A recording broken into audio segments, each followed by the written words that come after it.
Hoje o papo é sobre algo que com certeza muita gente já sentiu. Aquele abismo enorme entre saber exatamente o que a gente precisa fazer e, de fato, fazer.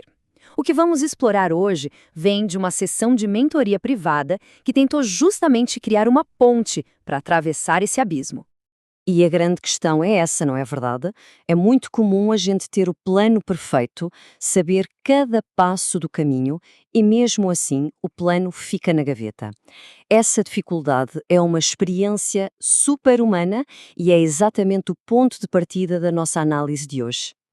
E essa dificuldade toda, no fim das contas, vira o quê? Estagnação.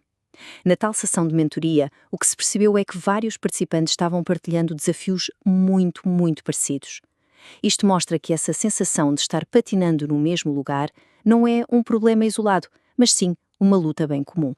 Então, vamos dar uma olhada nisso.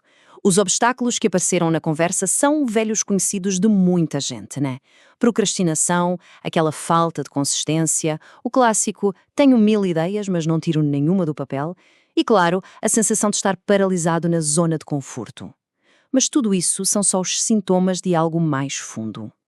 E olha, essa frase aqui, ela resume perfeitamente a raiz do problema. A estagnação não vem da falta de vontade de mudar. Ela vem da falta de clareza e, mais importante ainda, de uma convicção, assim, inabalável, sobre o destino final. Sem o norte claro, qualquer desvio parece um caminho aceitável, não é? Ok, então já vimos o problema. Agora, vamos virar a chave e falar da solução. E a proposta que surgiu na sessão não foi sobre encontrar mais motivação ou uma técnica de produtividade da moda, não.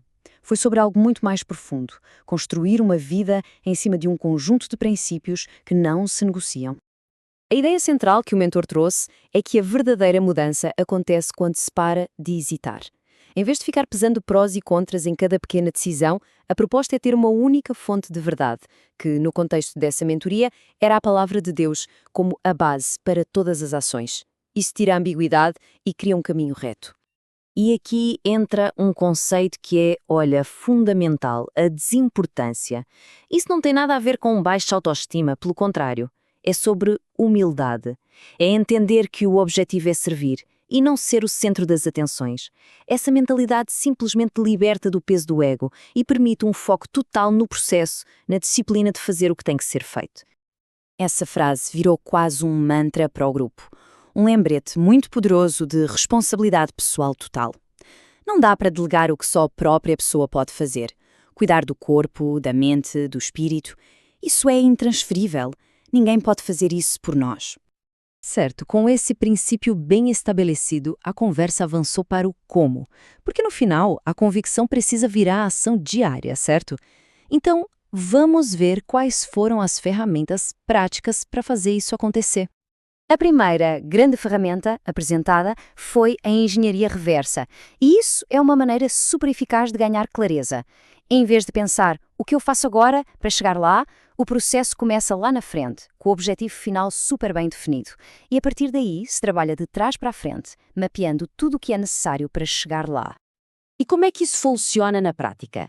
Pensa num mapa de 3 passos bem simples. Primeiro, ter uma clareza absurda sobre onde se quer chegar. Segundo, quebrar essa meta gigante em marcos menores, mensuráveis e com data marcada. E terceiro, o passo que decide o jogo, transformar esses marcos em ações diárias que podem ser executadas. Ok, se a engenharia reversa é o nosso mapa, a RIT, que é a rotina inegociável de transformação, é o motor, é o que nos faz andar, dia após dia. É um conjunto de hábitos, geralmente matinais, que não estão abertos à negociação. São o alicerce onde o resto do dia vai ser construído. Para dar um exemplo bem concreto, a RIT do próprio mentor tinha 3 pilares. Um tempo dedicado à espiritualidade, um tempo para cuidar do corpo com exercício e um tempo para nutrir a mente com leitura. Uma abordagem completa que cuida de tudo. No fim das contas, tudo isso se resume a uma ideia, que é ao mesmo tempo simples e, nossa, muito poderosa. O segredo para um crescimento fora da curva não está em atos heróicos de vez em quando, mas sim em dominar consistentemente o básico bem feito, dia após dia, sem falhar. Beleza. Teoria é ótima, mas como é que isso tudo vira prática? Vamos ver o que aconteceu de verdade. Para o primeiro mês, o grupo não recebeu uma tarefa super complexa.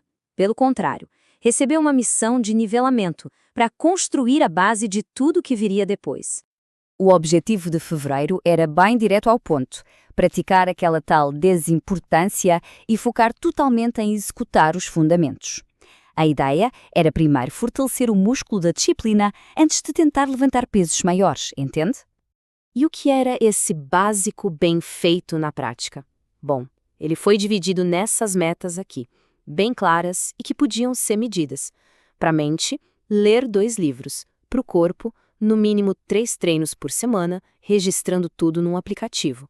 E para o espírito, a disciplina de um jejum semanal. Simples, claro e impossível de não saber se foi feito ou não. E esse número 3 não é à toa, né? Ele é a chave. Ele reforça aquela ideia de que o desenvolvimento de verdade é completo, é holístico. Não dá para deixar uma área de lado e esperar que as outras floresçam. É tudo um sistema e ele precisa estar equilibrado. E com isso, a gente chega numa reflexão final. Foi apresentado aqui um modelo completo para a transformação, desde o porquê, a convicção, até o como fazer no dia a dia.